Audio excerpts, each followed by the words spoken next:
Hi everyone, I'm back with another tutorial, and in this tutorial I'm going to show you how you can log in into your online banking account of PNC. In order to log in, first of all you must have an account, only then you'll be able to log in into your online banking account of PNC. So the procedure to log in into PNC account is pretty simple. All you have to do is make sure to follow the step correctly. Before we get started, make sure to check your internet connection and also make sure to watch the video till the end. First of all, open up your web browser. You can use any web browser of your choice.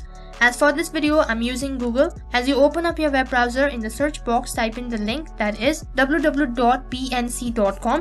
You can find the link on my description box as well. Once you tap on the link, on the other page will land inside the official site. Over here the interface looks something like this. So then on the same page in the top right corner you can see sign on option. Tap on it. As you tap on it, there's a drop down menu. Out here you can see first of all you'll have to provide a user ID in order to log in into your account.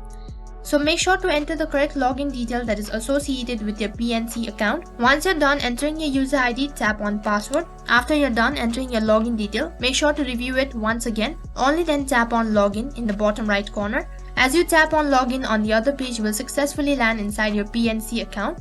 That is how you can log in into your PNC account on your device. That is all for this video. In case if the video was helpful, then make sure to like, share, subscribe and also hit the bell icon so that you never miss an update. Thank you for watching.